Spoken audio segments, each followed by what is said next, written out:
winter's coming, so I thought I'd treat the KTM to some heated grips. Since I'm this far in, I've got a lovely throttle. Might as well have a bit of warmth when I ride. I wish I was more organised today. So before I install anything, because this is a set that I've kept for a little while, might as well assemble it and test it with a battery. Assembled. Let's give it a little bit of juice. Not expecting amazing things to happen, but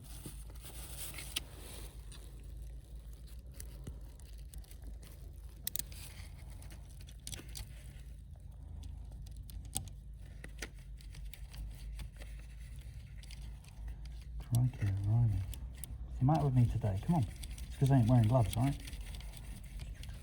Oh, okay.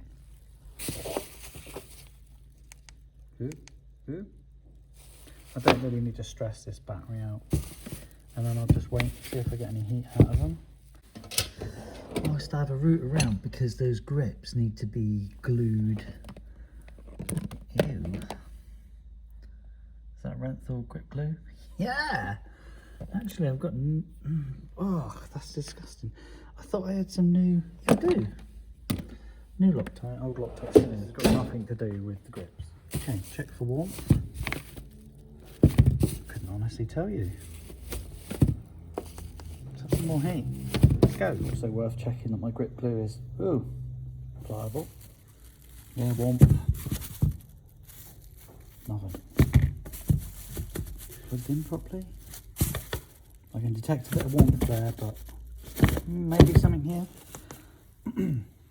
Come on, let's get some heat going, little battery. You can do this. Definitely heat. It's starting to get warm. Yeah, it's starting to. Let's take these bar end weights off, because it took a little bit of persuasion. It's been on there for a while, huh? Hello in there. Can't say I enjoy this bit, cutting the grips off, especially as they're a decent brand, but they are worn out. So. Some cut off. My technique for removal isn't very special. It's just I cut downwards and then across. On this side, it's not a problem because this is the clutch side, which means it'd be blunt in my blade if I hit metal. But on the throttle side, I have got plastic to worry about. And if I cut into that plastic, I can do some serious damage. So I'm just going to cut through. So just using a really sharp blade, straight down and then across the grip. These are nice grips too. It's really just a matter of seeing if they peel off easily or not. These look like they've been glued down at some point. All I'm really fighting against here is the glue. So I'm just using a flathead screwdriver to help prise it off. Well, that's some dealership level gluing going on there. You just kind of have to work at it as if you're shearing a sheep. So go down, keep using the screwdriver. Yeah, that was a serious amount of glue. Amazing. I'll have to tidy this up.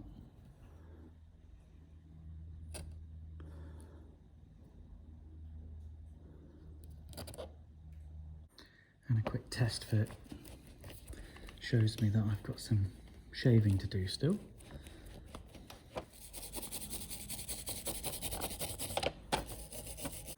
So just test fitting the clutch grip, and I'm making sure before I glue it on or do anything else that the clutch isn't impeded by this electrical part, which it is.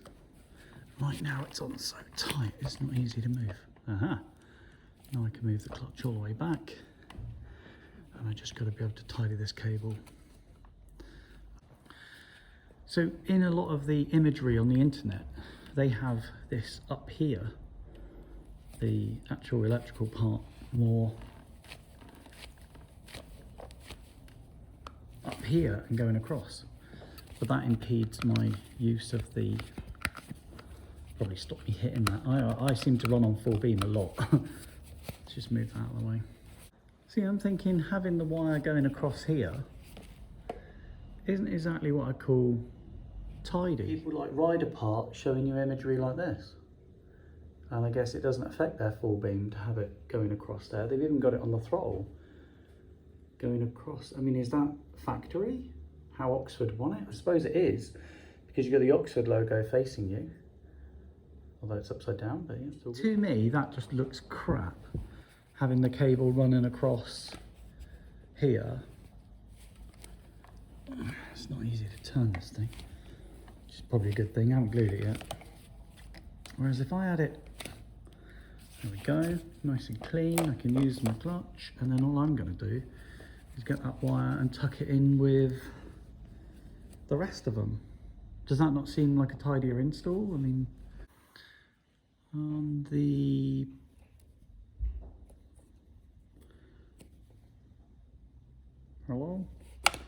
on this side, I just got to cut this off, but I'm kind of worried the amount of glue that's been used, and I'm also concerned about this ridge here that's been installed at the factory, and whether I'm able to get the grip over it. I don't think I can. There's like nothing. Oh man, that's just terrible, having to cut a throttle tube up. I'm just going to go on the internet and see how much a replacement throttle tube is, just in case. Aftermarket, there's a really good example of why I mustn't mess this up.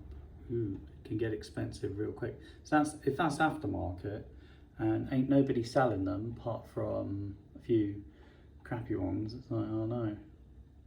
I mean, that one looks mullered, doesn't it? Let's have a look at it. Oh yeah, you've seen some miles. How it's going to go, I'm going to cut down here. I'm going to come across to here, and then I'm going to have to go peeling that off. Right? So throttle tube side, which is the one I'm worried about because of the these little sticky out bits here. That's a real problem. And once I do this, it takes the motorcycle offline. So just going to get my fingers out the way whilst I cut down through. Oh, I can't. So it gets even more complicated because there's actually a ridge here. See that ridge? Now, if the heated grip butts up against that ridge, that's one thing, but does it push the heated grip too far over? It's not like I have a choice now. Does it push it too? It's going to, isn't it? Even if I butt right against that ridge, can you see the difference in how it comes out just slightly? And will that affect the use of the will it affect the use of the bar end weight? Because obviously I need a throttle that complexity. All right, so let's get on with this. Do it. Let's see how easy this. Much better. Really good quality grips as well. Oh, look at that one. Oh, this one was made for the job because it has that lovely, look at that, it's got that lovely ridge inside of it with that gap thing there, which just kind of fits into the lovely little gaps on that. Oh my God. I'm worried now. Cut a really nice grip off. So my problem is this, not being able to get the heated grip over the throttle tube. So even if I cut this, and this off, can I still get it over the throttle tube? And I won't know until I've cut these off. So I'm going to start by measuring the inner diameter of, I'm actually going to go for the hardened plastic in here. So I've zeroed the vernier gauge. The inner diameter it's saying is 25 mil. Is a throttle tube no bigger than 25 mil. So you need to film the display, got it? You got it? Yes. Let's close up the vernier. Oh no. So there's absolutely no way I can make a heated grip fit on that. It's 26.9. Wow, no heated grips on my KTM, right? So that's my problem. All of these extra indents that are sticking out, now that I've cut this off, I get to see them. I guess there was a little bit of glue in there, maybe, I don't know. So Finding a replacement throttle tube is a problem. Not impossible, but I can find one, and I want my heated grips. And unless I go factory heated grips, I can't have heated grips, so I guess that's why they did this.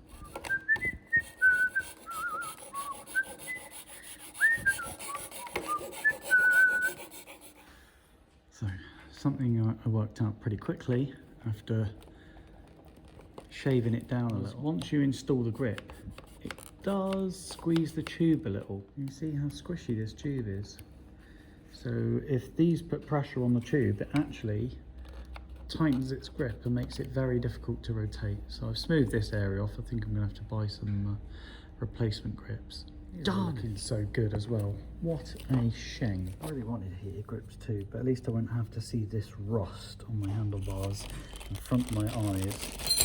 And yeah, that's that done. What a shame.